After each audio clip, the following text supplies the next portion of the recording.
Oke, halo semuanya. Halo. Kak. Halo, Kak. Hari ini kita belajar tentang simpulan dan pernyataan benar atau salah.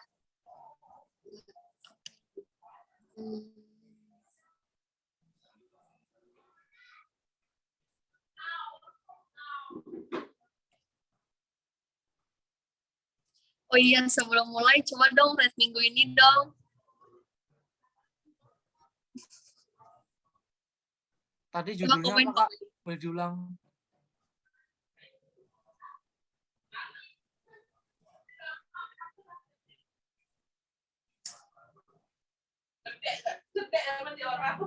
Wah, ada 4 nih. Kenapa rata-rata? Gede dan kamu teh. Udah segini jangan tanya coba Bang ya. Wah, 3 nih. Kenapa senyumnya nggak lebar gitu? Kenapa nggak sakit? Wah, Sampai iya. kelas 9.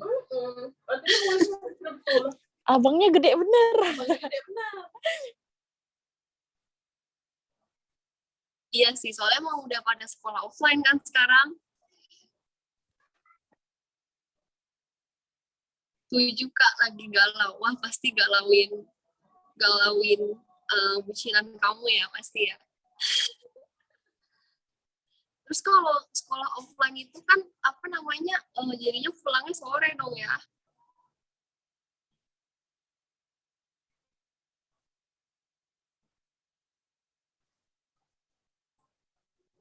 Iya benar sih, kalau sekolah offline susah bagi waktunya. Kalau misalnya pulang sore, apalagi kalau misalnya dilanjut les offline.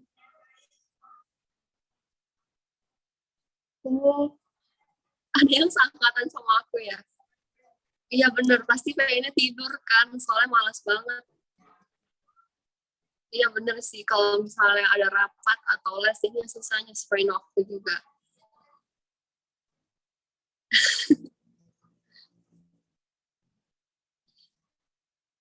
Nah, apa namanya, sebelum mulai, aku pengen ngasih tips dulu buat kalian. Kan kalian bentar lagi kan, suara aku gede nggak sih? Gede. Oke. Nah, kan apa namanya, kan UTBK kan ya masih lama sih sebenarnya. Cuma menurut aku, kalian kalau misalnya sekarang ini sebelum ngabis, coba nentuin jurusan dulu. Karena nanti takutnya ada yang mau linjur. Jadi kalau misalnya linjur bisa nyiapin dari sekarang gitu loh. Lebih enak gitu. Terus abis itu kalau misalnya belajar itu, kalian dari TPS dulu. Kalau misalnya belajarnya dari kalau misalnya belajar dari TKA kan udah dipelajarin di sekolah gitu kan. Nah, jadi bagusnya tuh belajar TPS dulu gitu, karena TPS kan jarang yang dipelajarin di sekolah gitu kan, kayak logika yang gitu-gitu kan nggak dipelajarin di sekolah. Paling yang dipelajarin di sekolah kayak bahasa Indonesianya, PBM, PPU. Terus habis itu bahasa Inggrisnya juga beda kan kelasnya sama yang di sekolahan. Terus apa namanya, kalau misalnya mau belajar tuh belajarnya jangan terlalu di-push banget gitu loh, yang kayak ini ngikutin orang nih. Kalau orang-orang kok pada belajarnya sampai 12 jam ada gitu. Bahkan ada, tau gak sih, yang belajarnya itu dari pas puasa. Kan kemarin pas puasa ya belajar UTBK kan aku. Itu ada orang yang bilang tuh ya, dia belajar dari subuh habis sahur, terus habis itu belajar sampai apa namanya, sampai pagi. Habis itu istirahat sebentar, lanjut lagi pagi sampai siang. Terus lanjut lagi sebentar istirahat, habis itu sore sampai malam, habis itu baru taraweh. Itu menurut aku yang kayak gitu nggak harus di-push banget kayak gitu. Oh,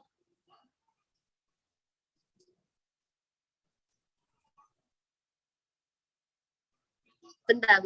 Iya, makanya ini aku lagi bingung. Nah,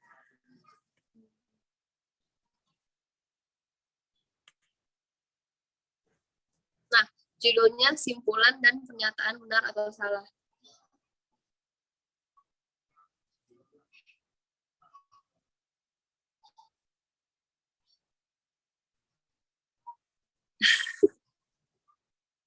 Parah banget, bisa kamu sambil tidur ya. Iya, makanya emang jangan terlalu lama-lama belajar itu, kayak secukupnya aja. Menurut aku 3-5 jam tuh udah terlalu banyak banget, jadi nggak usah terlalu di-push banget gitu. BTW tadi ada yang bilang aku mau ya, iya aku mau, dan aku tidak only. Terus kalau menurut aku kan tetap relax aja gitu. Apa namanya, kalau misalnya kalian kayak punya kayak suka nonton Netflix, itu tetap nonton aja Sabtu Minggu. Terus kalau misalnya ikutin K-pop, tetap ngikutin aja, tapi ya emang harus dikurang-kurangin gitu. Terus kalau misalnya bagusnya sih ngerjain tugasnya rajin ya, soalnya kan buat SNMPTN nih kayak nyicil nilai gitu. Terus kalau misalnya guru apa ya, kan kita kan udah terakhir nih ketemu sama guru kan, apalagi offline kan, dari kemarin online terus. Nah kalau misalnya kalian coba jawab pertanyaan mereka gitu ya, siapa tahu bisa buat nambah-nambahin nilai. Jadi kayak apa namanya, cukup diperhatiin aja atau dijawab meskipun kadang-kadang nggak ngerti gitu loh. Soalnya biasanya guru-guru yang udah tua itu kadang pengennya tuh dihormatin aja. Emang kayak kadang bingung juga mereka ngasih tahu apa, ngejelasin apa gitu. Oh, PPT-nya kurang jelas ya?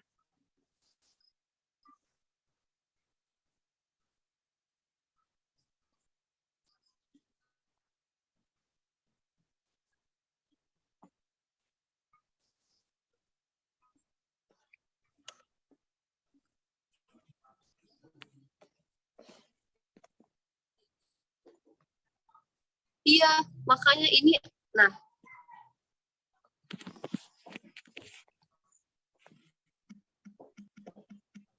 tetap ada item-itemnya ini, apa namanya, toolbar meeting control-nya, nggak tahu kenapa ya.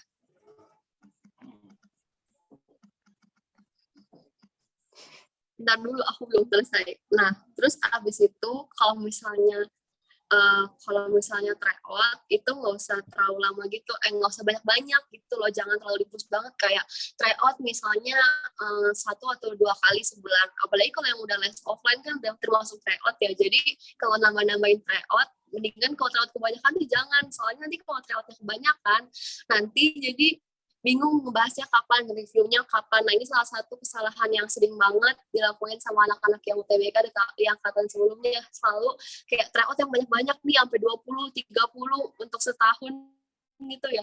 Tapi abis itu akhirnya nggak dibahas juga, jadi sayang kalau kayak gitu.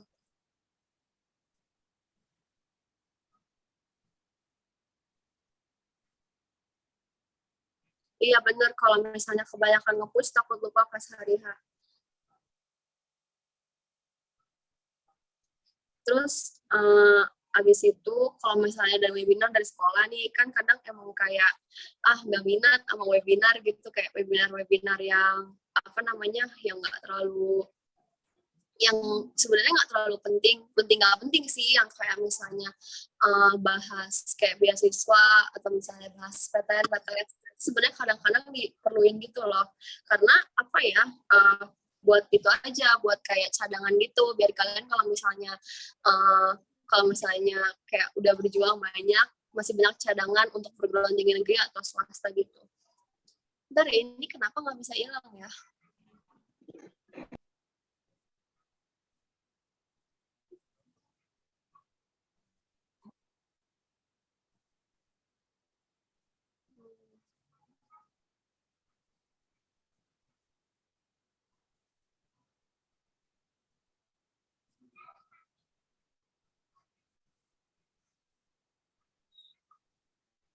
Oh ya, sama menurut aku yang paling penting itu ya, yang kadang-kadang misalnya kita lupakan, itu adalah kita terlalu mengharapkan SNMPTN.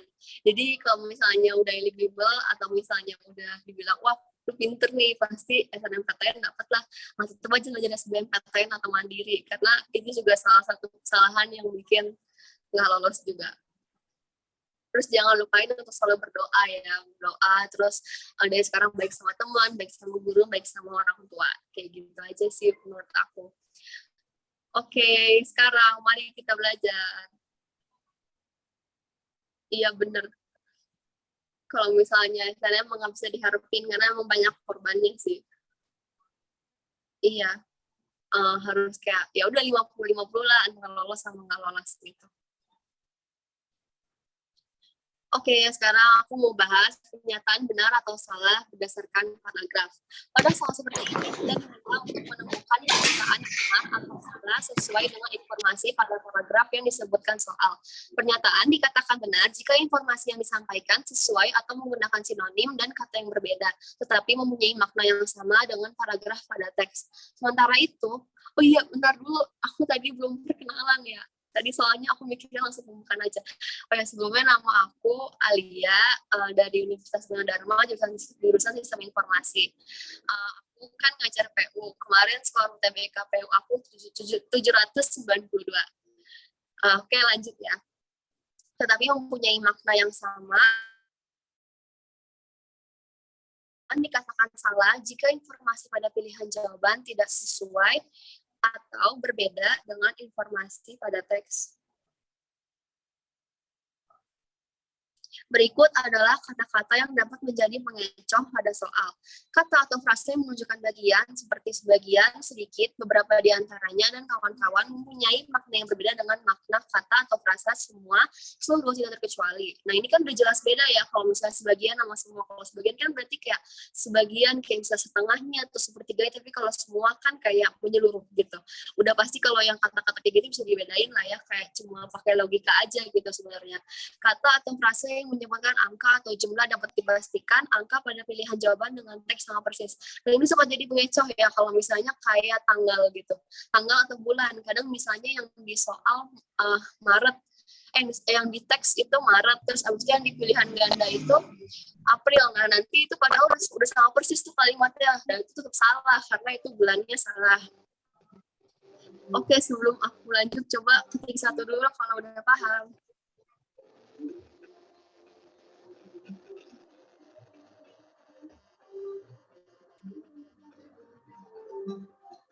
Kenapa ada yang dua?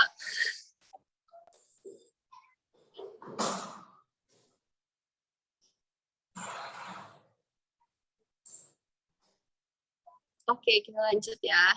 Nah, sekarang ke langkah penyelesaian soal. 1. Tentukan kata atau frasa kunci dari pilihan jawaban. Nah, kalau misalnya ada soal itu tentuin dulu kata kuncinya gitu loh. Jadi nggak usah untuk kayak semua paragraf dibaca. Cukup yang emang ditanya soal dan yang ada di pilihan ganda aja yang disesuaikan sama yang ada di paragraf. Terus abis itu lakukan scanning lalu pahami informasi terkait kata atau frasa kunci di dalam teks. Nah, kalau misalnya scanning ini nggak usah semuanya. Kalau misalnya kayak ditanya pernyataan yang benar berdasarkan paragraf 1, nah berarti yang dibaca paragraf 1 aja. Nah, bacanya cepet-cepet aja soalnya kan kalau misalnya TPS kayak TPS kan UTBK kan kayak cuma 22 menit 22,5 menit kan, soalnya 20 enggak kemarin itu waktunya agak lebih banyak 26 menit kalau nggak salah, tetap aja itu jatuhnya kayak satu soal 1 menit lebih kan, jadi emang harus tetap baca cepat gitu. Terus yang ketiga, bandingkan dengan pilihan jawaban. Jika pernyataan pada pilihan jawaban sesuai dengan informasi yang ada pada teks, artinya pernyataan itu benar. Sementara itu, jika pernyataan pada pilihan jawaban tidak sesuai, maka pernyataan tersebut salah. Nah, ini tinggal dibandingin itu ya, kayak pilihan jawabannya sama yang ada di teksnya gitu. Udah pastilah kalau misalnya perbedaannya, kalau misalnya ini salah, pasti ini salah, kalau misalnya benar, pasti benar gitu. Oke, coba ketik 1 dulu kalau misalnya udah paham.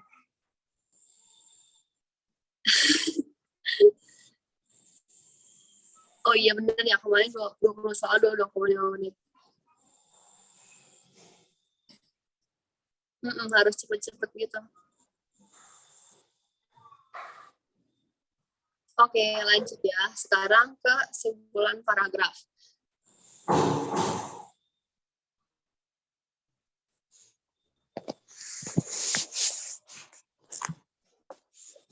Nah, sebelum kesimpulan paragraf, aku mau jelasin dulu tentang definisi dari paragrafnya sendiri nih. Paragraf merupakan sebuah kumpulan kalimat berdasarkan satu ide pokok atau gagasan utama. ada beberapa unsur membangun paragraf nih. Salah satunya gagasan utama. Gagasan utama atau ide pokok adalah ide yang disampaikan oleh penulis yang menjadi pokok dalam paragraf. Gagasan utama pada sebuah paragraf ditentukan oleh kalimat utama. Terus ada gagasan penjelas. Gagasan penjelas umumnya dinyatakan oleh lebih dari satu kalimat. Gagasan penjelas mendukung gagasan utama. Gagasan penjelas dijadikan dengan penggunaan kata rujukan seperti ini, itu, tersebut, memuat rincian atau contoh dan mendukung gagasan utama. 3. Jenis paragraf. Paragraf itu kan kalian tahu kan paragraf itu ada dua kan, deduktif sama induktif. Kalau misalnya deduktif yang kalimat utamanya ada di awal. Nah itu kan biasanya kalau yang deduktif itu kan pertama kan kalimat utamanya ada di awal kan, berarti informasi yang umumnya ada di awal-awalnya, terus habis itu dilanjut sama kalimat-kalimat penjelas yang jadi informasi khususnya gitu kan, dari umum ke khusus yang kayak secara garis besar mewakili itu adanya di kalimat utamanya yang di awal kan. Nah sebaliknya kalau sama induktif, kalau induktif itu kalimat utamanya jadi di akhir kan, jadi kalau induktif itu dari ngomongin hal-hal yang khusus dulu baru ngomongin hal yang umum. Jadi suka ada di akhir-akhir itu suka ada kata-kata dengan demikian, oleh karena itu. Nah itu jadi simpulannya itu yang ada di oleh karena itunya. Nah itu jadi kesimpulannya karena adanya di akhir. Terus habis itu ada juga paragraf campuran. Nah kalau paragraf campuran ini dia ini ada dua gitu sih namanya, kayak kalimat utamanya ada di awal dan di akhir tapi ditulis dengan bahasa yang agak beda gitu.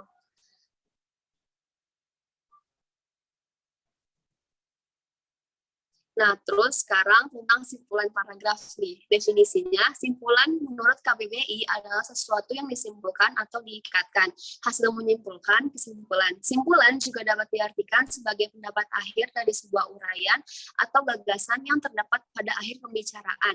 Dengan kata lain, kesimpulan adalah hasil akhir dari pembahasan. Simpulan paragraf haruslah mencakup keseluruhan isi paragraf. Dalam membuat simpulan, gagasan pokok paragraf harus terdapat di dalamnya. Menyimpulkan paragraf artinya membuat keputusan akhir berupa kalimat singkat yang disusun secara umum dari pernyataan-pernyataan yang bersifat khusus di dalam paragraf.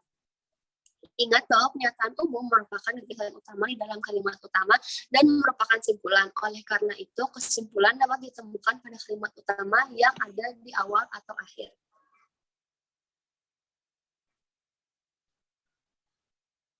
Iya, nggak apa-apa yang mau live ya.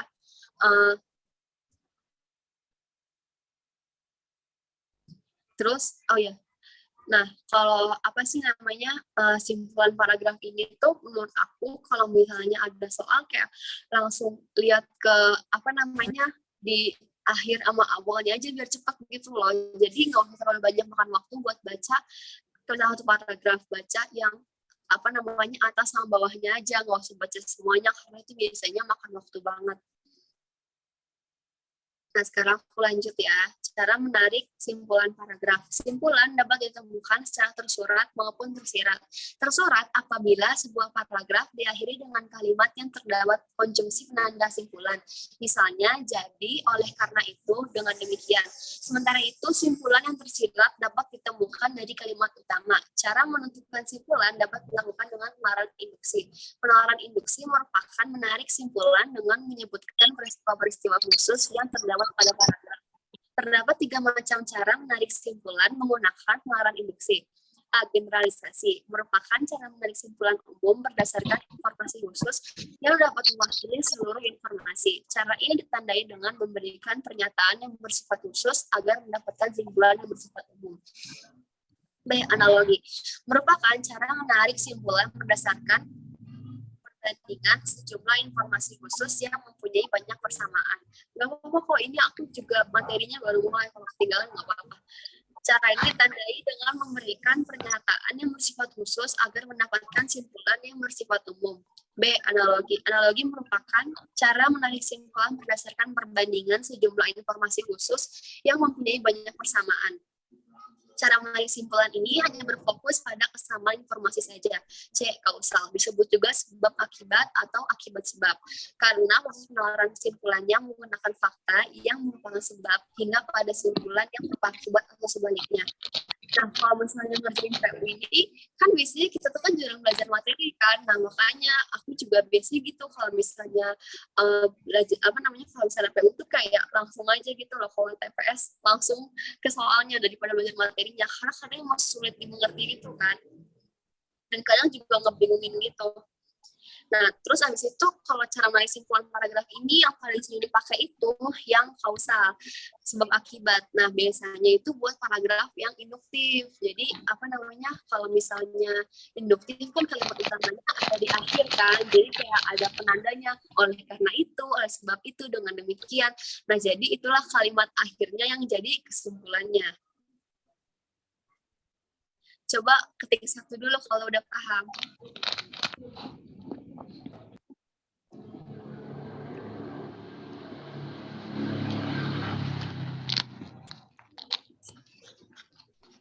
Oke, aku lanjut ya. Nah, sekarang pernyataan benar atau salah mengenai informasi detail. Informasi dalam paragraf ini dibagi menjadi dua, yaitu informasi umum dan informasi spesifik. Satu, informasi umum.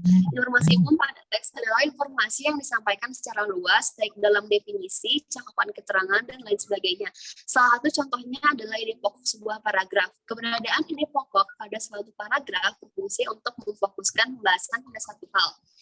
Dua, informasi spesifik. Informasi spesifik disebut juga dengan informasi detail. Informasi yang disampaikan merujuk pada satu hal spesifik, misalnya kalimat penjelas dalam paragraf. Kalimat penjelas berfungsi untuk memberikan penjelasan baik kalimat utama atau ide pokok paragraf.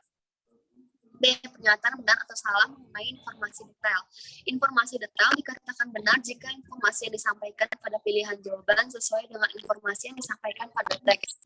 Sementara itu, informasi detail dikatakan salah jika informasi pada pilihan jawaban tidak sama dengan informasi pada teks. Jika yang ditanyakan adalah pernyataan yang benar, maka temukan pernyataan yang sesuai dengan informasi yang ada di dalam teks dan sebaliknya. Nah, sebelumnya kalau misalnya pernyataan benar atau salah mengenai informasi detail ini, kalau misalnya di soalnya kan nanti kayak berdasarkan berdasarkan paragraf 1 gitu, nanti ada kayak ada kalimatnya lagi. Jadi nanti kalau misalnya kita mau ngejawab soal, itu nanti tinggal ngelihat kalimatnya aja, paragraf yang dimaksud, habis itu baru langsung baca yang ada ketik gitu. Jadi langsung aja, nggak usah dibaca semuanya.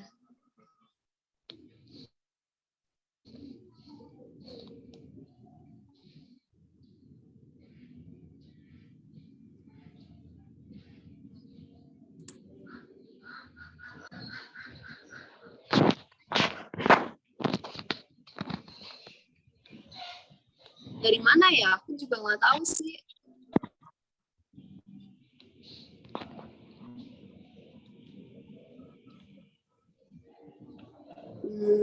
Gimana ya?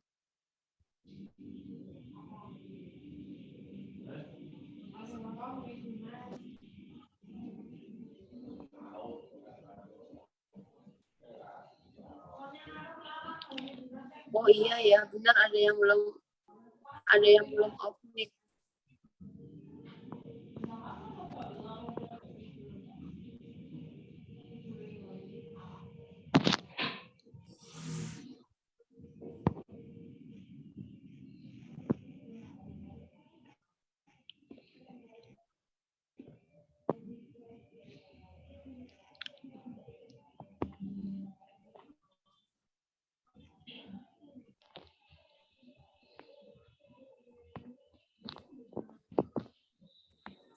Jadi kayak langsung aja gitu ke belum menyata.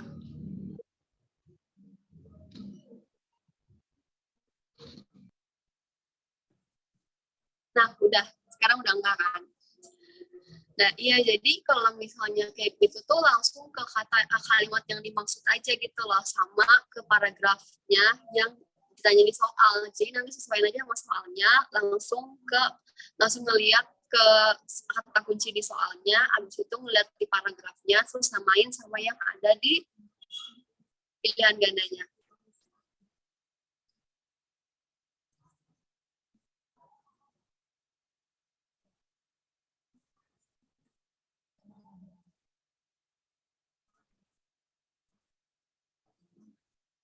Kalau ini aku kurang tahu sih, atau enggak apa namanya, kayaknya sih kalau nggak salah di share di YouTube ya, kan nanti biasanya ada rekamannya tuh. Coba ketik satu dulu, kalau udah paham aku mau lanjut.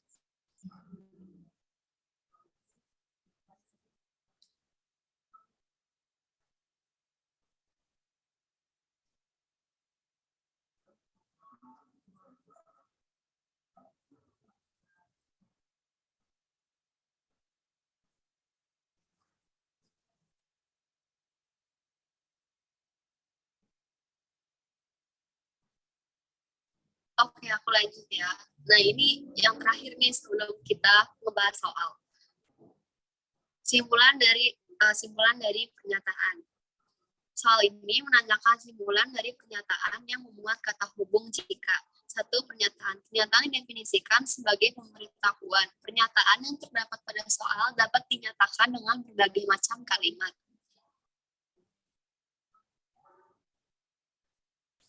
Dua, konjungsi jika. Pada umumnya, soal kategori simpulan dari pernyataan memakai kata penghubung atau konjungsi jika. Menurut Kamus Besar Bahasa Indonesia, jika merupakan kata penghubung untuk menandai syarat atau janji, kalau konjungsi syarat atau kondisional menerangkan bahwa suatu kejadian dapat terjadi apabila syarat-syaratnya terpenuhi. Contoh soal, berdasarkan paragraf 1, jika perusahaan tidak mendengarkan tuntutan karyawan, manakah di bawah ini simpulan yang benar? Soal di atas menanyakan apa simpulan yang terjadi Kak, permisi, ketika Kak. Yang di PPT sebelumnya tadi nomor 2 apa, Kak? ini ya. Oke, terima kasih, Kak. Iya, sama-sama. Soal di atas menanyakan apa simpulan terjadi ketika syarat perusahaan tidak mendengarkan tuntutan karyawan pada soal terpenuhi. Pahami kemungkinan jawaban dari isi teks yang dilampirkan pada soal. Pilihan jawaban yang benar adalah pilihan jawaban yang mengandung informasi yang sesuai dengan teks. 3. Simpulan. Simpulan merupakan pernyataan atau pendapat akhir berdasarkan seluruh uraian yang terdapat pada sebuah teks. Pada konteks jenis soal ini, simpulan berarti sesuatu yang terjadi ketika syarat pada pernyataan jika terpenuhi.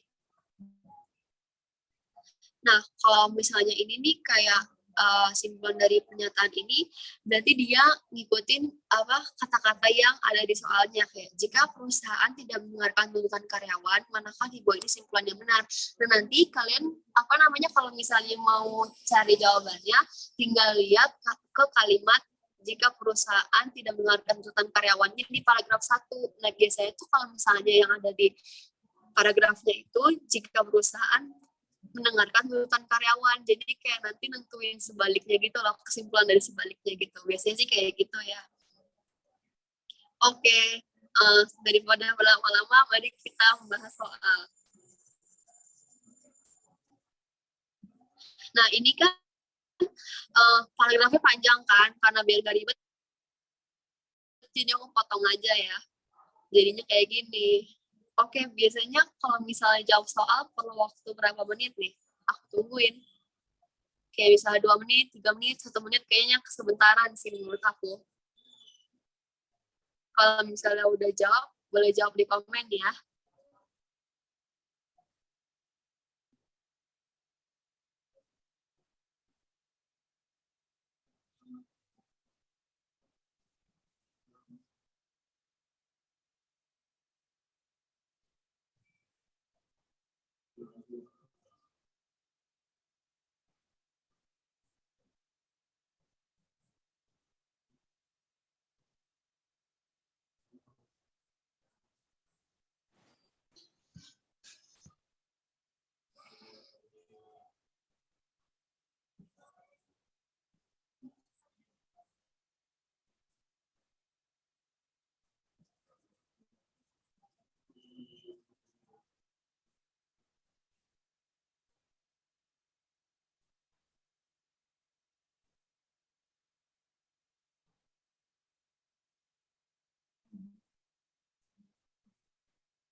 lama juga ya.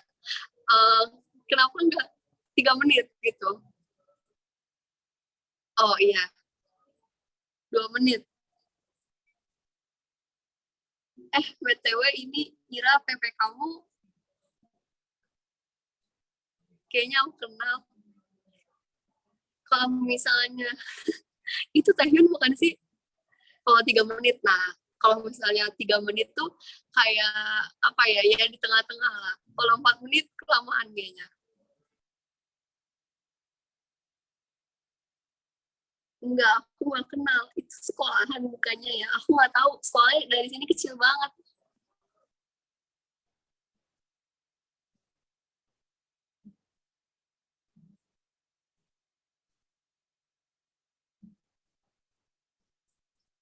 Oke, karena butuh waktunya, kayak 3 menit aja ya. Kan tadi udah lama juga nih. Oke, 3 menit deh.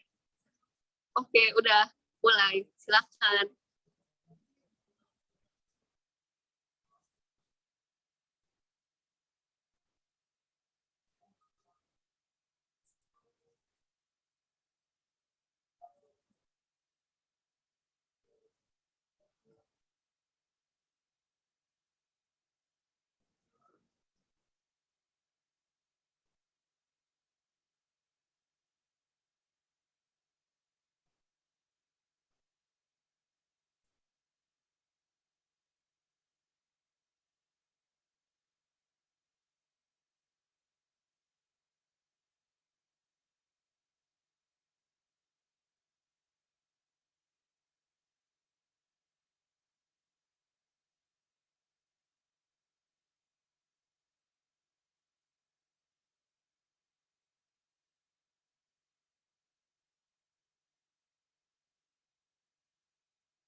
Oke, udahan. Di semuanya pada jawab C sama E ya, nggak ada yang jawab pilihan lain nih. Nah, ini sebenarnya aku agak bingung juga sama soal ini. Oke, mari kita lihat kunci jawabannya. Nah,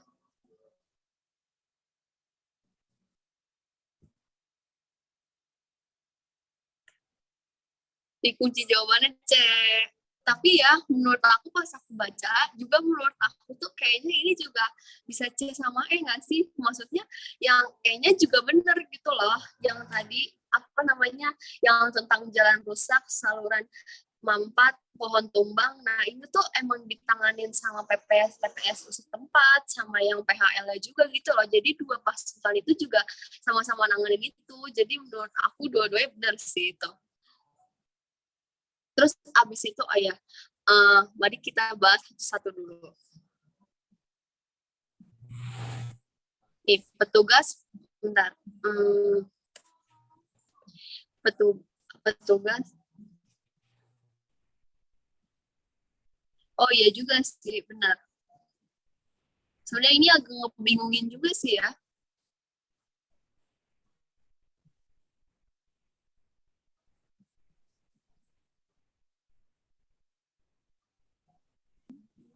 Kayak apa sih di paragrafnya nggak dibilang wajib, tapi di sini dibilang wajib.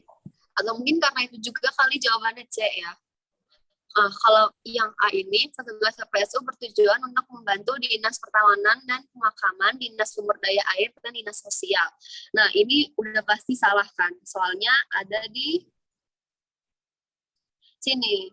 Nah, pasukan lain. Nah, kalau pasukan orangnya berada di bawah kelurahan. Pasukan orangnya ini kan yang PPSU itu kan berada di bawah kelurahan. Nah, kalau pasukan lain yang juga disebut pekerja harian lepas PHL berturut-turut berada di bawah Dinas Pertamanan dan Pemakaman, Dinas Sumber Air, dan Dinas Sosial. Nah, ini beda kan jadinya, yang pasukan orangnya di bawah kelurahan, kalau yang PHL baru di bawah dinas-dinas tersebut. Nah, jadi PPSU ini bukan untuk membantu Dinas Pertamanan dan Pemakaman, tapi dia itu berada di bawah kelurahan. Kalau yang membantu Dinas Pertamanan dan dinas-dinas itu adalah si pekerja harian lepas. Berarti jawabannya yang A salah kan. Nah, sekarang yang B, pasukan orangnya biru, hijau, dan ungu berada di bawah koordinasi Satuan Kerja Perangkat Daerah SKPD yang sama. Nah, ini tidak ada di kalimat yang ini. Setiap pasukan ini berada di bawah koordinasi Satuan Kerja Perangkat Daerah SKPD yang berbeda. Nah, berarti udah dipastiin kalau misalnya yang B juga salah. Nah, yang C tadi kan udah jawaban yang benar kan? Hanya pasukan orangnya yang termasuk dalam petugas penanganan prasarana dan sarana tingkat kelurahan. Karena emang ada yang di sini kan, pasukan orangnya berada di bawah kelurahan, yang disebut cuma pasukan orangnya, makanya jawabannya itu yang C. Terus kalau yang D, pasukan orangnya berturut-turut menjadi pekerja harian lepas yang berada di bawah Dinas Pertamanan dan Pemakaman, Dinas Sumber Daya Air, dan Dinas Sosial.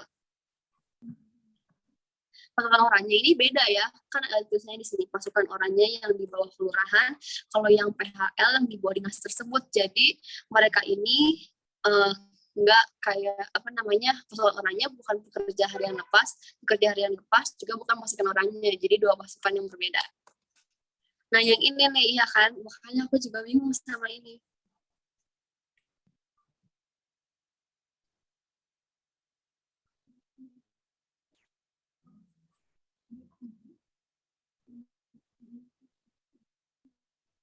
Yang itu ada kata terakhir itu Kak, setempat, padahal di paragraf disebutin kalau tingkat kelurahan gitu. Oh, jadi maksudnya beda ya antara setempat sama kelurahan, makanya jawabannya bukan yang E kan, maksudnya gitu. Iya sih, ini emang ngebingungin sih. Jadi jawabannya yang C aja ya.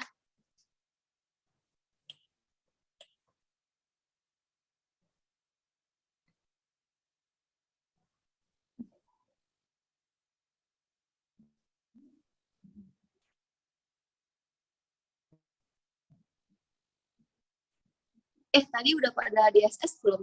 Enggak sih, sebenarnya nanti juga ada sih. Nanti juga bakal aku bagiin PPT-nya, sebenarnya nggak perlu DSS juga.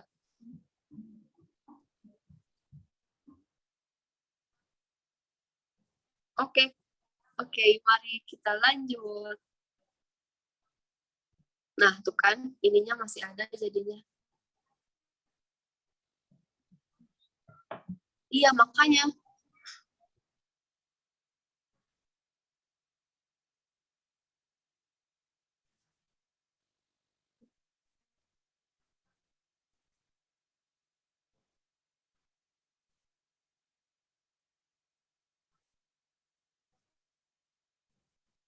Oke, mari kita start 3 menit dari sekarang. Sekarang, silakan.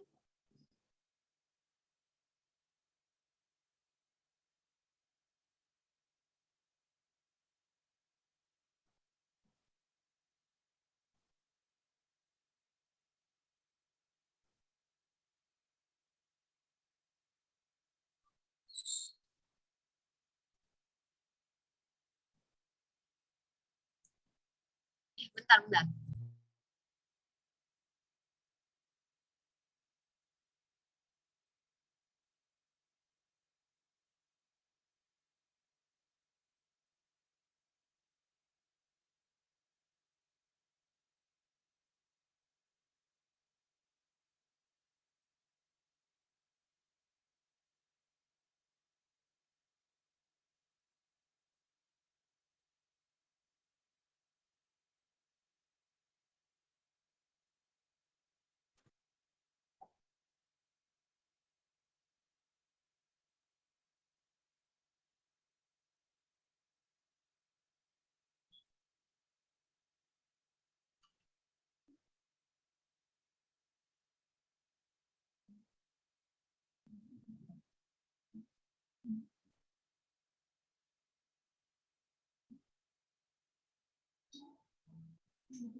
Nah, makanya ini jawabannya B. Pernyataan yang benar dan sesuai dengan isi paragraf 1 terdapat pada pilihan jawaban B. Terdapat pernyataan yang mendukung pernyataan pada pilihan jawaban B adalah sementara SMK justru tercatat sebagai salah satu penyumbang pengangguran tertinggi. Oleh karena itu, jawaban yang tepat adalah jawaban B.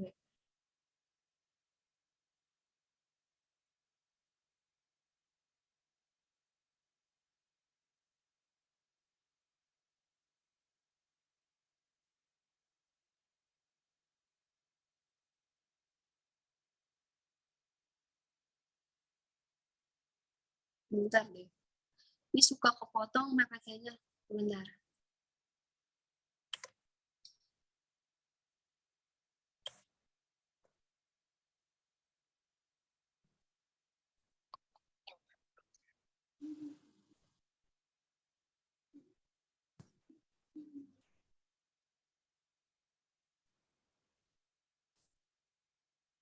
Nah, berdasarkan paragraf 1, manakah di bawah ini pernyataan yang benar? Ini gimana sih? Benar. Nah, SMK dapat mengembangkan kemampuan teknisnya saat sudah berada di dunia kerja. Nah, ini dibilangnya sekolah menengah kejuruan SMK didesain untuk menciptakan lulusan yang siap masuk dunia kerja dengan kemampuan teknis yang mereka miliki. Nah, di sini dia cuma bilang menciptakan lulusan yang siap masuk kerja dengan kemampuan teknis yang mereka miliki, bukan untuk mengembangkan kemampuan teknisnya saat sudah berada di dunia kerja. Nah, ini juga di paragraf 1 nggak disebutin kalau misalnya dia sudah berada di dunia kerja kan, dia malah disebutnya siap masuk dunia kerja. Berarti kan sebelum kerja kan. Nah, berarti yang ini jawabannya salah. Oke, sekarang yang B. Lulusan SMK lebih banyak menjadi pengangguran dibandingkan dengan lulusan pendidikan lainnya. Nah, iya itu jawabannya. Karena itu nah itu sesuai dengan kalimat terakhir kan. Sementara SMK justru tercatat sebagai salah satu penyumbang pengangguran tertinggi. Terus kalau yang C, SMK telah banyak menciptakan sumber daya manusia yang terampil untuk dunia kerja sehingga memudahkan para pencari kerja. Nah, ini juga aku bingung nih tadi pas aku lihat menciptakan sumber daya manusia yang terampil untuk dunia kerja. Nah, tapi kan juga ada di situ kan sebagai SMK sebagai pencipta sumber daya manusia terampil dan bermutu. Tapi mungkin karena nggak dibilang sehingga memudahkan para pencari kerja. Kayaknya karena itu nggak sih?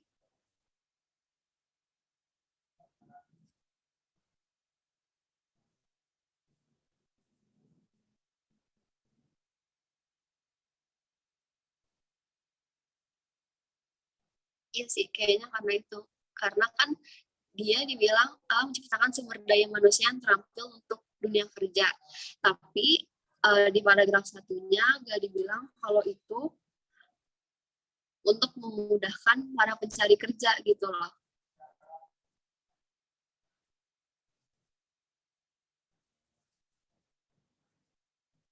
Iya, benar. Oke, berarti yang ini salah. Banyaknya pengangguran diakibatkan oleh lulusan SMK yang tidak terampil dan bermutu dalam dunia kerja.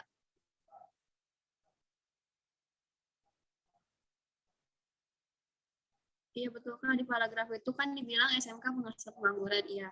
Kalau menurutku Kak, karena di kalimat terakhir itu juga ada kata sementara Kak, jadi belum tentu.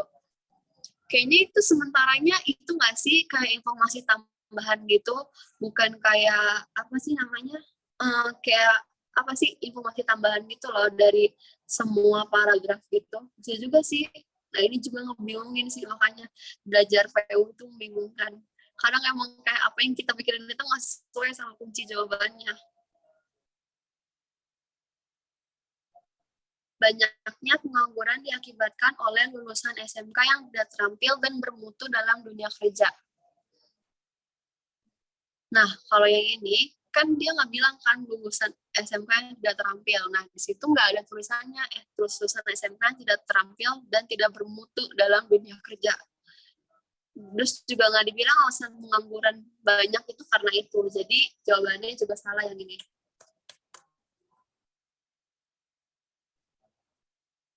Terus yang ini, sumber daya manusia yang terampil dan bermutu untuk dunia kerja dihasilkan oleh lulusan pendidikan.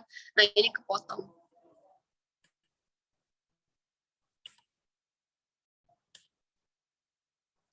Sumber daya manusia yang terampil dan bermutu untuk dunia kerja dihasilkan oleh lulusan pendidikan SMK. Nah, ini benar juga sih ya, sumber daya manusia yang terampil dan bermutu untuk dunia kerja kan disebutin kan, kalau misalnya SMK merupakan pendidikan menengah vokasi yang dianggap sebagai pencipta sumber daya manusia yang terampil dan bermutu. Nah, mungkin juga jawabannya salah karena emang ada kata-kata kayak gini nggak sih, masih harus menghadapi rentetan panjang persoalan. Jadi kayak gak, sumber daya manusia yang terampil dan bermutu tuh nggak cuma dihasilkan dari SMK, tapi bisa jadi yang lain. Dan lulusan SMK sendiri masih mencetak banyak pengangguran.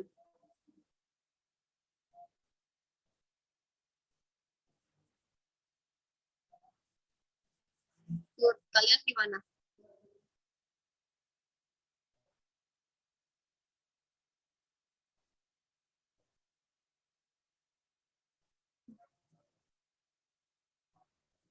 Nah, iya kan, berarti yang B jawabannya. Bentar, aku bingung. Ini kalau misalnya mau ke selanjutnya tuh setiap dipencet mau annotate itu langsung kayak ada Windows-nya gitu loh.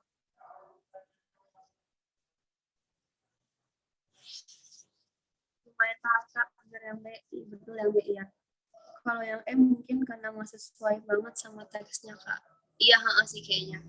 Cara bisa baca cepat dan nentuin cepat bagaimana sih?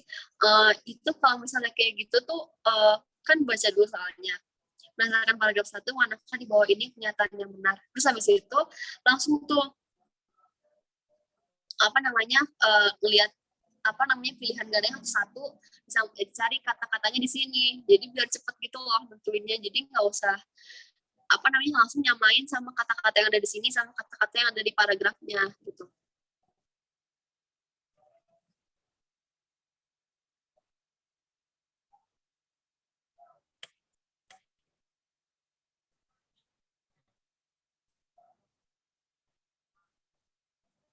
Iya, bisa juga dari SMA, bisa juga dari yang lain-lain kan, nggak harus dari lulusan SMK aja.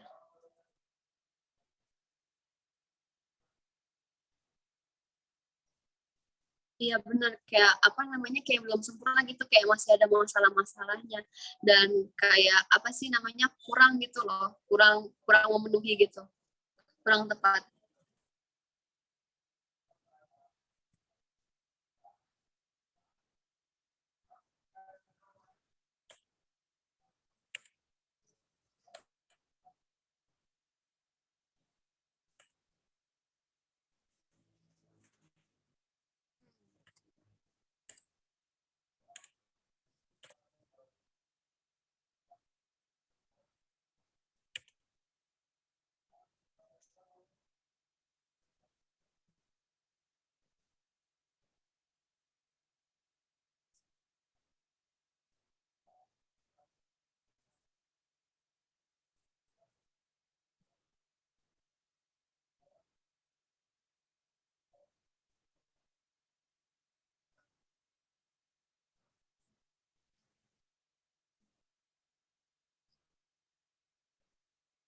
Nah, jadi jawabannya yang ini aja ya. Berarti jawabannya yang B.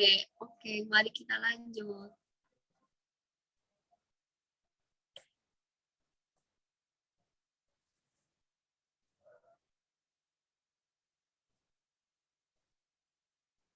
Ini jadi masih ada lagi deh.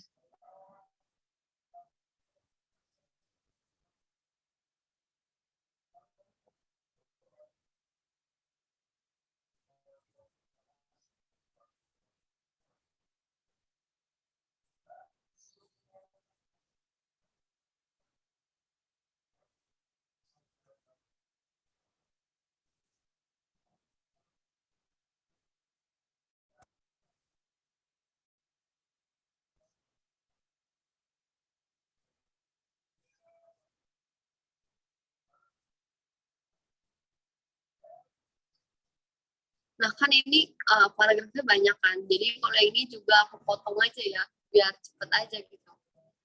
Oke, mari mulai lagi. 3 menit dari sekarang.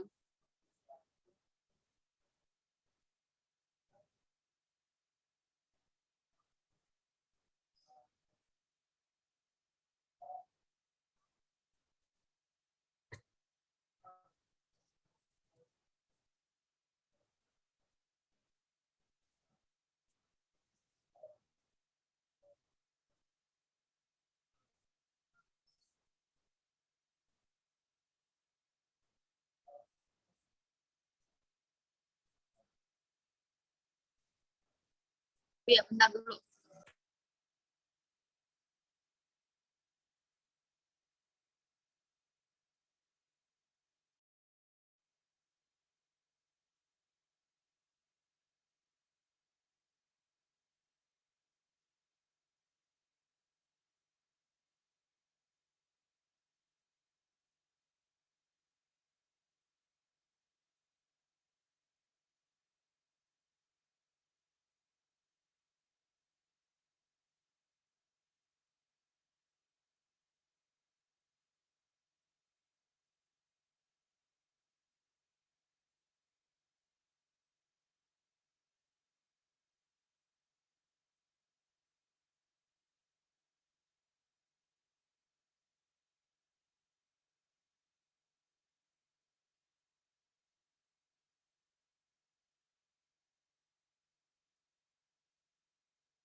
Oke, bener ya. Ini jawabannya yang Nah, ini pada benar semua nih ya. Nggak ada yang salah. Kalian hebat banget nih. Udah siap nih mau TBK nih. Nah, ini gimana sih caranya?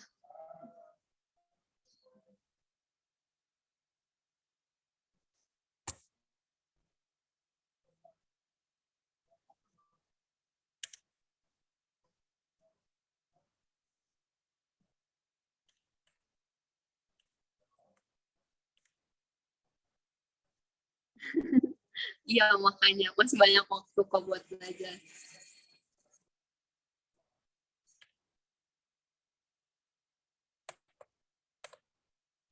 Itu gimana ya biar atasnya tuh hilang gitu.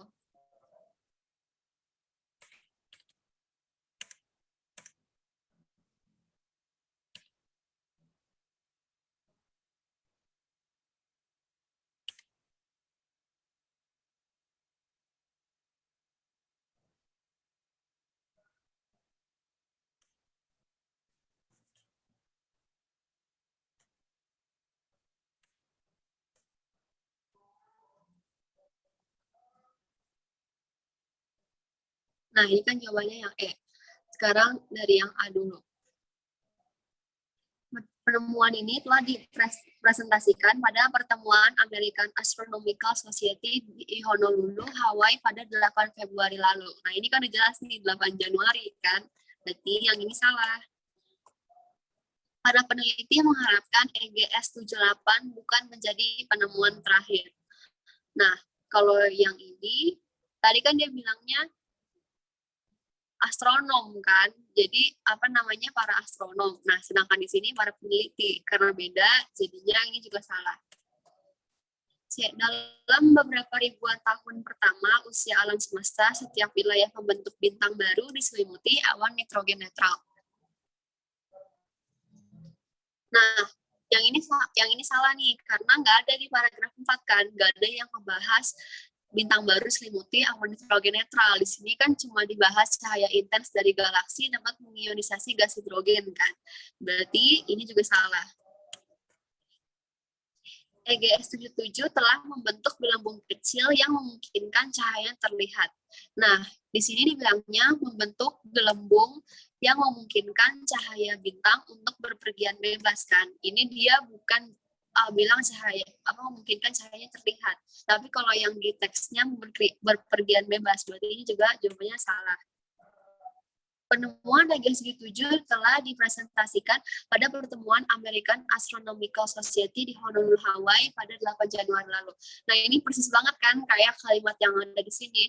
Oke, berarti ini jawabannya.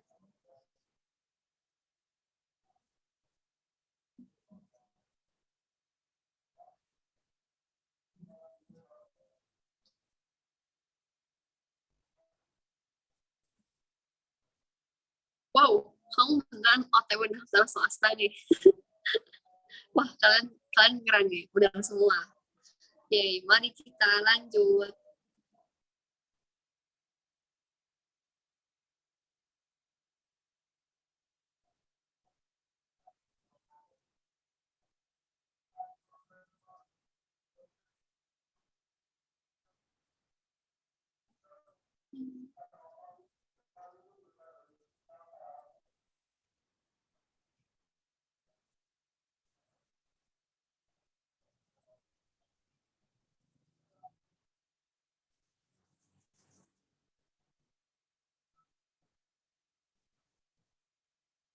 Oh iya ya, benar-benar.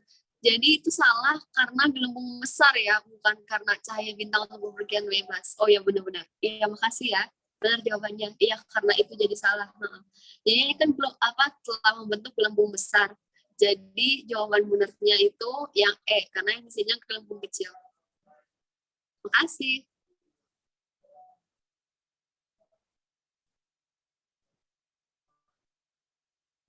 Bukan, nggak bisa lagi ini. Gimana ya?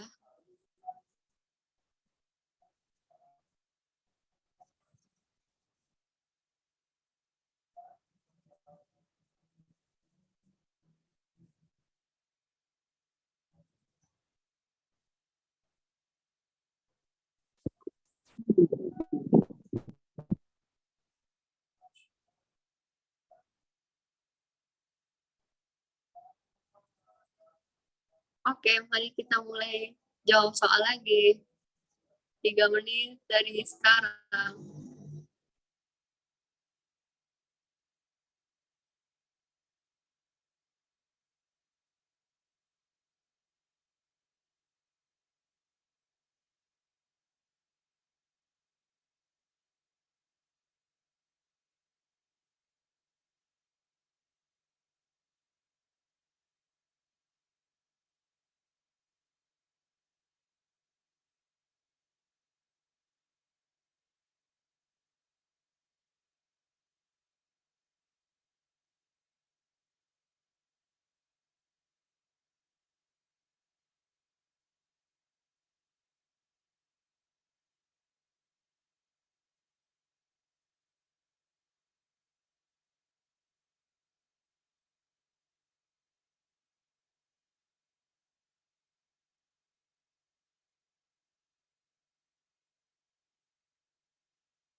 Nah, ini malah jawabannya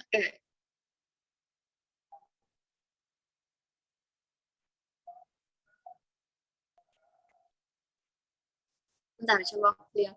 Proses pemisahan lapisan es tidak terkait dengan perubahan iklim. Emang kan, sumpah. PU tuh kayak kunci jawaban sama apa yang kita pikirin tuh beda. Makanya kadang-kadang ngeselinnya kayak gitu. Proses pemisahan lapisan es tidak terkait dengan perubahan iklim atau pemanasan global. Nah, kayaknya ini itu kenapa yang jawabannya karena dia cuma karena ini paragraf deduktif nggak sih, dia cuma ngeliat awal-awalnya doang, jadi dia nggak ngeliat apa namanya kalimat-kalimat lainnya gitu loh, cuma bener-bener kalimat awalnya doang yang dilihat. Yang gunung es yang dinamai Demin 28 oleh para ilmuwan ini terpisah dari lapisan es Antartika Timur pada 26 September lalu.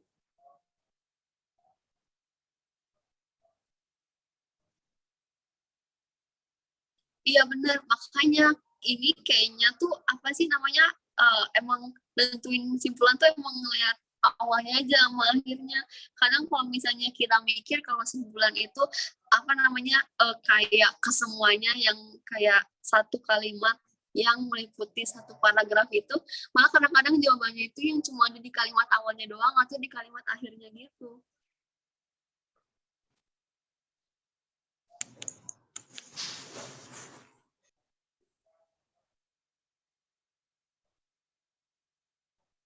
Soalnya di sekolah pernah simpulan di tengah. Ya sih emang ini ngebingungin sih. Kadang-kadang emang kayak apa sih, kadang kesimpulan itu kayak yang apa sih, yang merangkum gitu nggak sih, merangkum dari satu paragraf itu jawabannya. Kadang-kadang dipikirnya kayak gitu.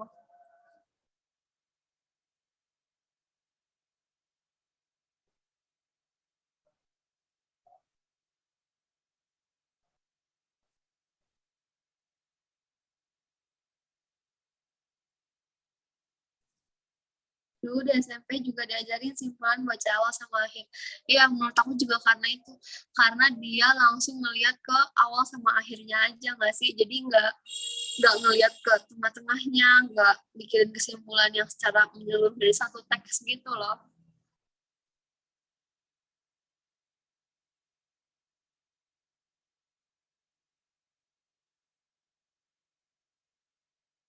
Beda-beda ya, berarti ya. Kayaknya emang beda-beda pendapat juga sih.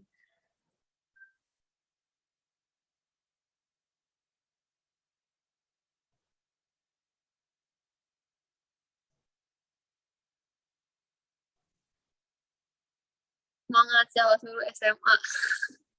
Itu kita semakin mendewasa karena waktu aja ya.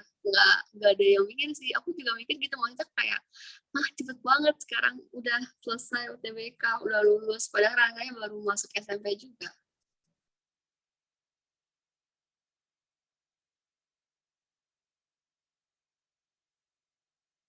Oke, berarti tadi menurut menurut si jawabannya yang karena berarti dia ngelihat paragrafnya sebagai paragraf deduktif ya.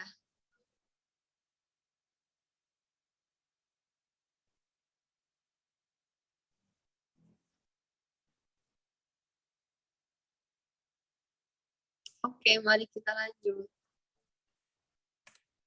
Ini soalnya aku sambil nge-screenshot juga ya.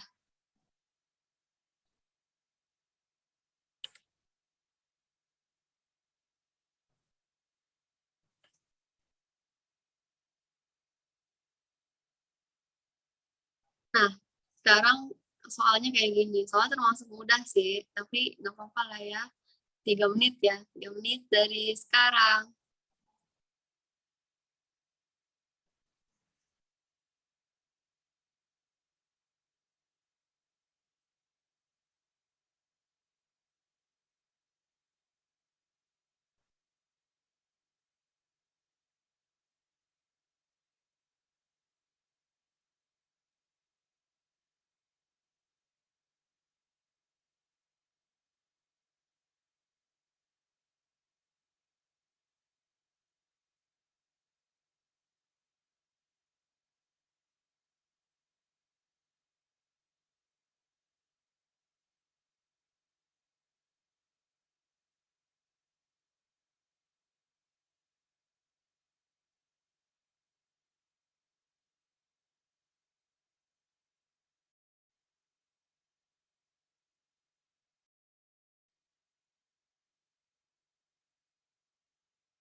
Oke, jadi jawabannya B.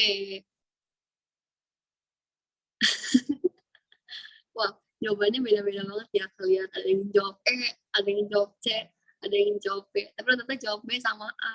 Ya, karena emang, apa sih namanya, ini juga. Nah, ini ngebingungin kan, apa namanya, kalau misalnya,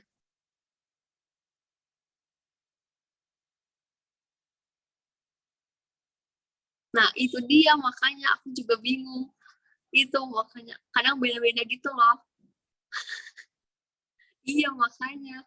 Kan harusnya kan kalau misalnya menurut simpulan paragraf itu kata-kata kalimatnya adanya di awal, berarti kan jawabannya A kan.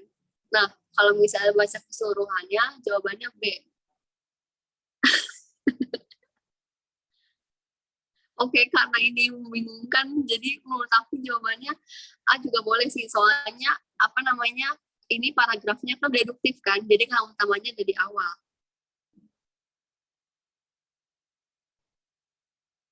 Gimana ya nentuin? Kalau ini ngelihat aja kalau misalnya pembahasan utamanya ada di awal atau di akhir. Kalau misalnya apa namanya tiba-tiba nih ngomongin ASI mengandung zat, kan itu berarti bukan penjelasan awalnya kan. Biasanya kayak ASI adalah gitu. Jadi kalau misalnya kita ngejelasin sesuatu kan berarti dari definisinya dulu kan, baru kegunaannya, baru kandungannya ada apa. Nah makanya dibilangnya itu paragrafnya deduktif, kalimat awal, kalimat utamanya di awal. Iya benar, ini bacanya masuk sedikit sih, jadi nggak terlalu bingung banget. Nah, sekarang ASI adalah sumber makanan utama bagi bayi. Nah, karena paragraf itu sebenarnya ini deduktif, jadi menurut aku A juga benar. Terus, ini nggak kelihatan. Terus kalau yang B, ASI adalah sumber makanan utama bagi bayi karena mengandung berbagai nutrisi yang penting untuk bayi. Nah, ini benar juga. ASI adalah sumber makanan utama bagi bayi, itu ada di kalimat yang pertama. Terus habis itu karena mengandung berbagai nutrisi yang penting untuk bayi, asam amino, dan mengandung kekebalan tubuh bayi. Nah, berarti benar juga. Kalau yang C, ASI mengandung zat untuk kekebalan bayi. Nah, itu cuma ada di yang akhirnya doang. Berarti salah. Asam amino diperlukan untuk proses tumbuh kembang otak bayi. Nah, itu benar juga. Enggak, itu adanya di tengah-tengah. Jadi tidak mencakup semuanya. ASI mengandung asam amino. Itu cuma di kalimat tengahnya doang dan nggak mencakup. Oke. Jadi menurut aku sih ya jawaban benernya B kan. Kan kalau menurut jawaban kan B.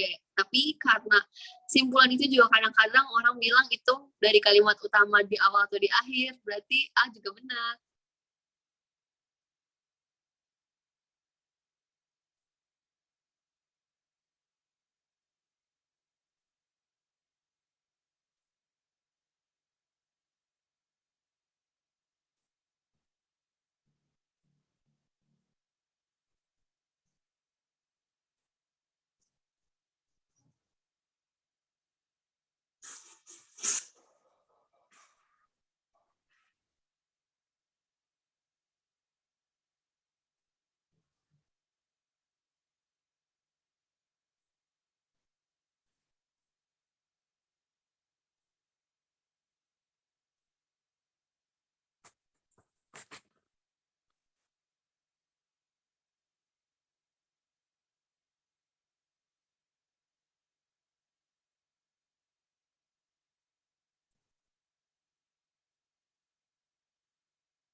Nah, sekarang soal nomor 6.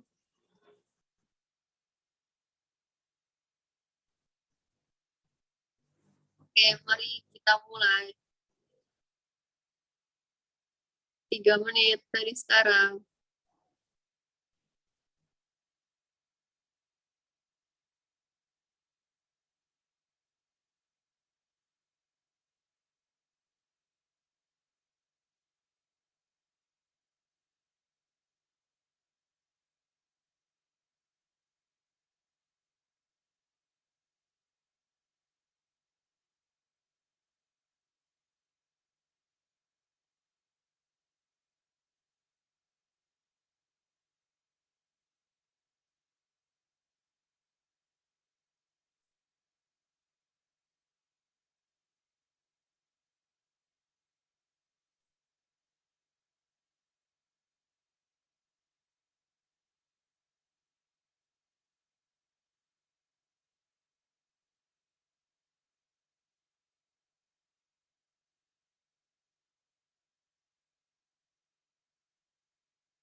Nah, ini jawabannya A.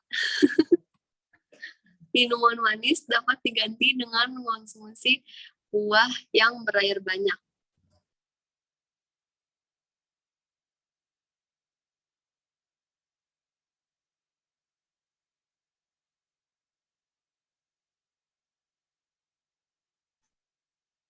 Iya, benar. Baca awal atau akhirnya aja. Kamu bisa menggantinya dengan buah-buahan yang mengandung banyak air. Makanya dibilangnya jadinya jawabannya A. Karena kesimpulannya adanya di akhir. Jadi paragraf induktif ini. Oke, jadi jawabannya yang A. Nah, kalau misalnya minum minuman manis tidak baik bagi tubuh, ya itu cuma kalimat tengahnya doang. Semangka dan melon. Bentar dulu, semangka dan melon adalah buah yang mengandung banyak air. Ya benar, tapi itu cuma sebagian, nggak mencakup, kurang. Kita mungkin harus mengonsumsi minuman manis setiap hari. Enggak lah. Semangka dan melon banyak airnya. Benar, tapi itu cuma ada di akhir. Oke.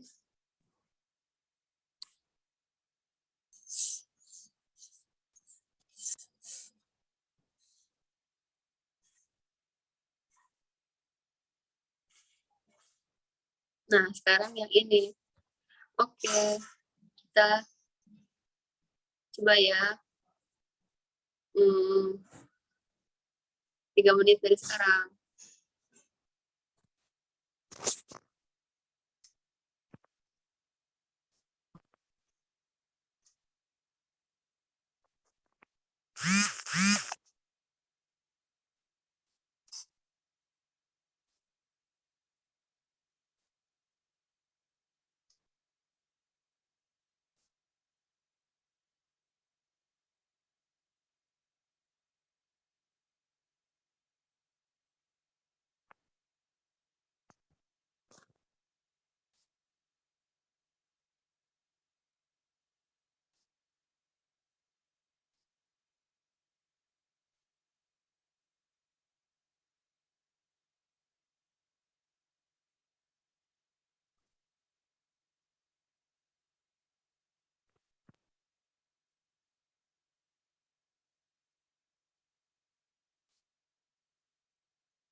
Oke, kalian pada jawabnya B, B, C, D, E. Bismillah, B. Kak, izin dulu ya. Iya, makasih juga udah join. Nah, ternyata jawabannya B.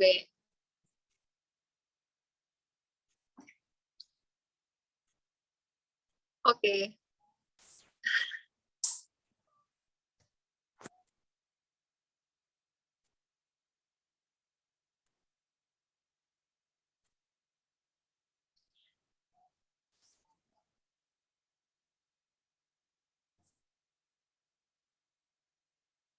Nah, ini sekarang coba kita bahas ya. Batas maksimal kenaikan berat badan yang dianjurkan adalah 5 kilogram. Nah, ini tuh bukan. Ini itu malah datanya dari studi terbarunya. 22% diantaranya mengalami kenaikan berat badan 2,5 sampai 5 kg. Nah, itu justru kenaikan berat badannya ya, bukan batas maksimal. Hanya sebagian responden yang mengalami kenaikan berat badan. Nah, ini jawaban benernya karena hanya 22%. Berarti kan cuma sebagian aja kan, nggak semuanya. Semua responden memilih untuk berdiam diri di rumah selama pandemi. Nah, iya sih, ini benar juga, berdiam diri di rumah selama pandemi. Tapi nggak semua responden, cuma 91%, nggak 100%. Kalau semuanya kan berarti 100% dari responden kan harusnya. Berarti ini jawabannya salah. Rata-rata konsumsi garam di negara Asia tidak melebihi batas aman yang dianjurkan. Rata-rata konsumsi garam di Asia itu justru nih rata-rata konsumsi garam di Asia mencapai 12 gram. Padahal harusnya idealnya batasnya itu 5 gram. Berarti ini juga jawabannya salah karena itu sudah melebihi batas aman yang dianjurkan. Sebagian besar responden memilih untuk melakukan pekerjaan di rumah selama pandemi. Nah, ini agak ngebingungin nih. Kan melakukan pekerjaan di rumah selama pandemi. Nah, kan sebenarnya benar kan, mereka itu selama pandemi ada yang di rumah. Tapi di sini nggak disebutin aktivitasnya ngapain. Nggak dibilang juga itu di rumahnya kerja gitu loh. Bisa aja ngapa-ngapain. Maksudnya bisa aja nggak harus kerja. Bisa juga belajar, bisa ini. Tapi kan nggak disebutin kan. Jadi kurang spesifik menurut aku. Oke, salah.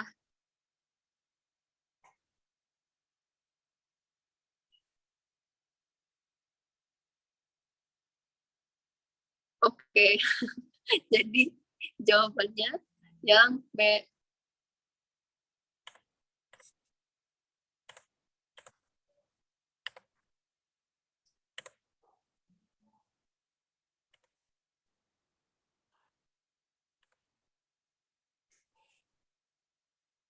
Nah, sekarang nomor 8.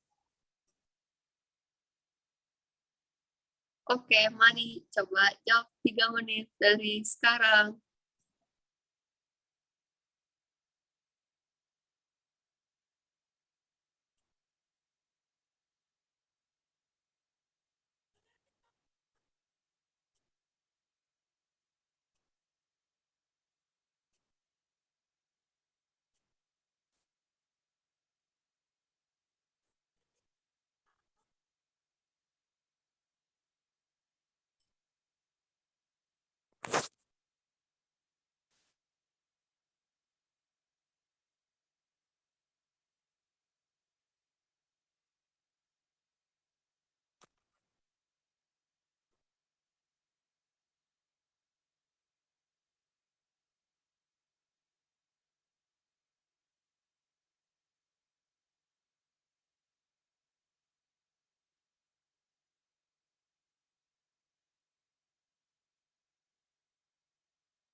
Oke, kalian benar, jawabannya yang E.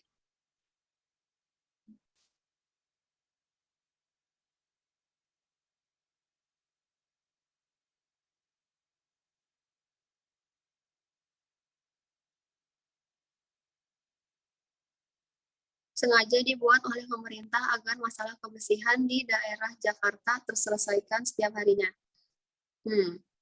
Permasalahan jalan rusak, saluran tersumbat, pohon tumbang, timbunan sampah liar, penerangan jalan dan gelandangan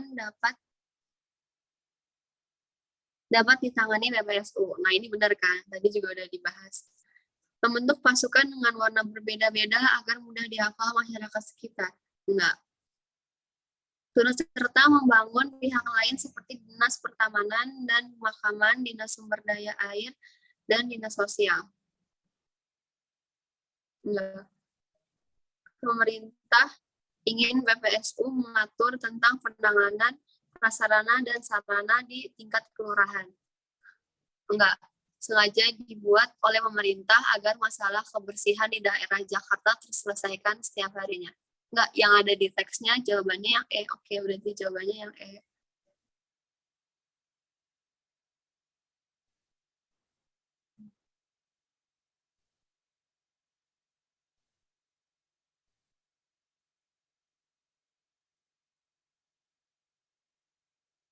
Oke, betul. Bentar, ini kalau udah malam langsung aja ya, 10 nomor dibahas. Oke, yang nomor 9, berdasarkan paragraf 3, manakah pernyataan di bawah ini yang paling mungkin benar mengenai strategi pemerintah terhadap pendidikan SMK? Nah, ini kan ada nih di sini. Beberapa strategi digunakan pemerintah untuk memenuhi tantangan itu. Pemerintah melakukan penambahan SMA, membuka SMK baru, dan bahkan mengonversi SMA menjadi SMK. Nah, itu kan berarti yang jadi strategi pemerintahnya. Terus yang A, tidak lagi menghasilkan lulusan yang hanya menjadi pengangguran. Nah, ini sih sebenarnya lebih ke cita-cita ya, dan ini bukan strategi. Karena strateginya cuma itu kan, penambahan SMA, membuka SMK baru, dan bahkan mengonversi SMA menjadi SMK. Semua pendidikan sekolah menengah atas akan dikonversi menjadi SMK. Nah, betul, itu jawabannya. Lulusan SMK akan berkontribusi terhadap perekonomian nasional. Nah, ini bukan strateginya ya, ini cuma disebutin di sini pengangguran lulusan SMK ini menjadi pekerjaan rumah pendidikan, dunia pendidikan, mengingat saat ini ekonomi Indonesia ditopang oleh sektor industri dengan kontribusi terhadap perekonomian nasional. Lulusan SMK akan berkontribusi terhadap perekonomian nasional.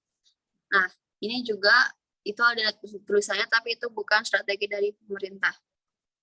Era industri keempat akan diisi dengan lulusan SMK yang berkualitas. Itu juga bukan.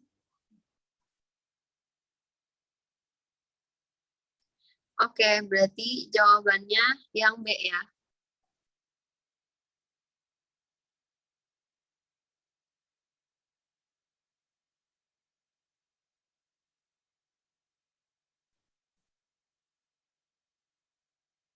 Nah, sekarang nomor 10. Berdasarkan paragraf 1, jika lulusan SMK, ya langsung aja lah dibahas, soalnya udah malam kan, besok pada upacara. Bentar. Berdasarkan paragraf 1, jika lulusan SMK tercatat sebagai penyumbang tenaga kerja terbaik di Indonesia, manakah di bawah ini simpulan yang benar? Ya, tadi udah ada jawabannya A.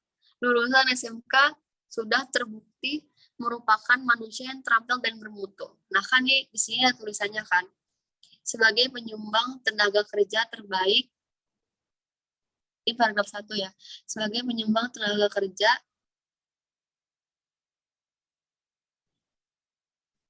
terbaik di Indonesia. Lulusan SMK sudah terbukti merupakan manusia yang terampil dan bermutu.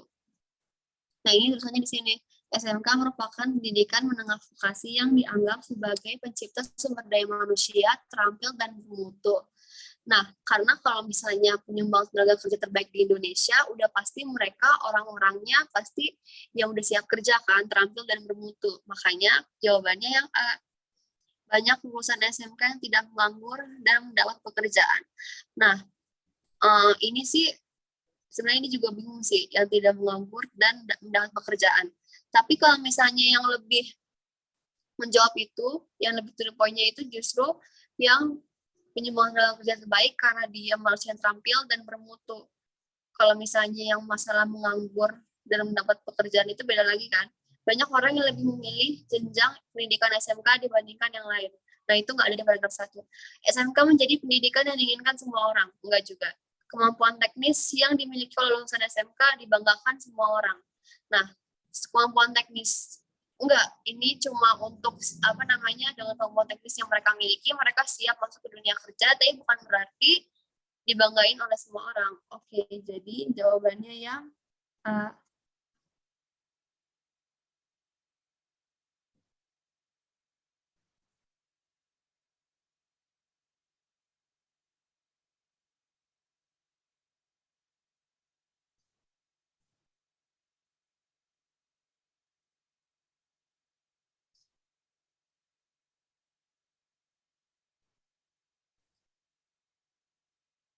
Oke, karena udah mau jam 9:30, sekian dari aku ya.